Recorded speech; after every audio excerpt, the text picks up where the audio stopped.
This video in no way condones fraud, but instead explains how it happens and the consequences thereof.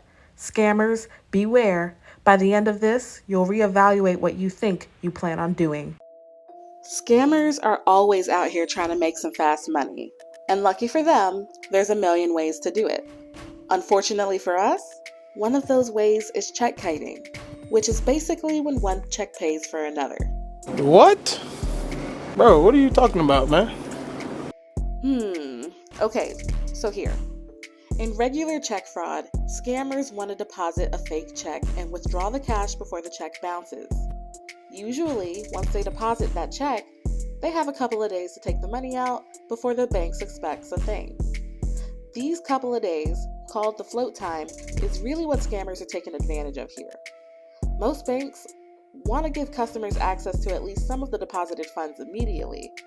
That way, customers generally have a good experience. So to avoid angry customers, banks will risk letting people withdraw cash before a check clears. Now, if you take out cash, but that check bounces, then you'll be accused of regular check fraud.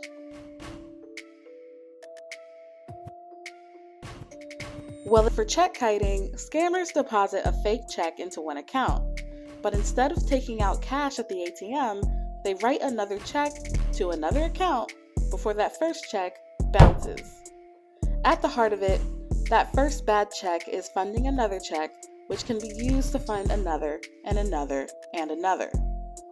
Now, it might seem more complicated for no real reason, but doing this will get you more money and will buy you more time to F around before you ultimately have to find out. I mean, you can go years without getting caught doing this method, making hundreds of thousands of dollars. But, I don't know. Once you're caught, it can be a lot to get out of. 26-year-old Jared Wilkes Post would know. Jared is from Fairbanks, Alaska, the Golden Heart City, or as locals know it, home of the Arctic crack pipe, where there's more needles than women.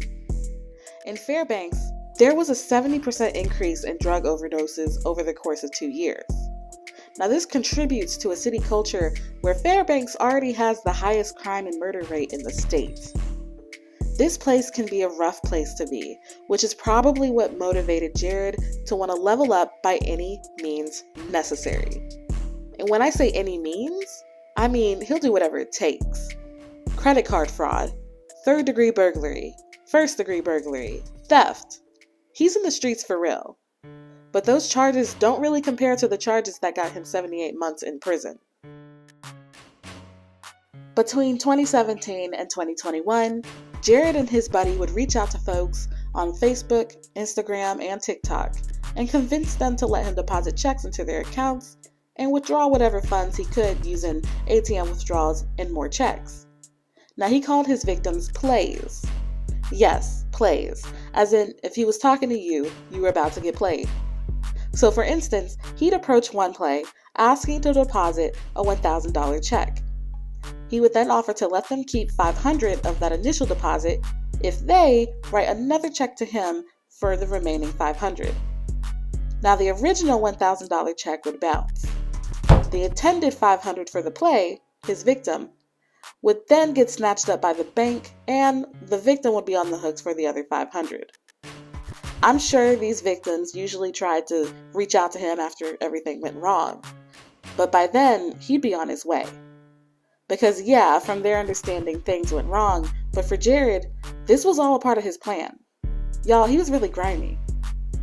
He did this to the tune of $100,000, and every check he used would ultimately bounce, screwing over every innocent play who unknowingly helped him with his scheme. These plays, the people who wrote those checks or did those ATM withdrawals, or who may have sent him cash apps or Western Unions, would end up paying the banks back for Jared's BS. Some people couldn't though, which led to these banks suffering a loss. And when banks lose money, someone has to pay. Jared's BS came back to bite him, because the U.S. District Judge over his case sentenced him to 78 months in federal prison. And he has to pay back all of his scam money to his victims, for a total of $100,000 in restitution. The cherry on top? He got his sentence on his 26th birthday. I mean, what a way to celebrate, right? You're alive for 26 years just to be on the receiving end of a federal indictment. But you know what? For all the fun he had with his fraud money, he'll be alright. Jared wanted to make his way out of Fairbanks, and that's exactly what he did. He went on trips, bought cars, guns and chains, ate good, held the money phone, and simply had the time of his life for 4 whole years. I wonder if he thinks it's worth it. The consequences for check kiting can be steep.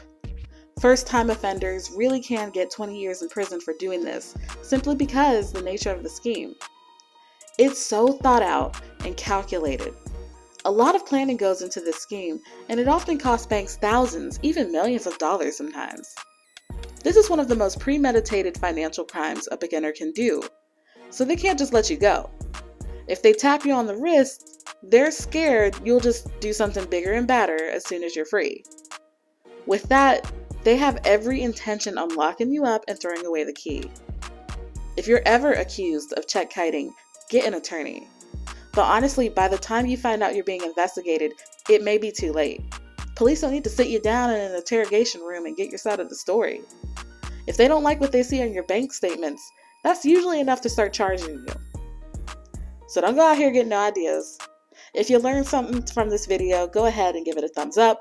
If you want more fraud news and analysis, subscribe to the channel. But until next time, stay out of trouble. I was in the trap, now a nigga taking off.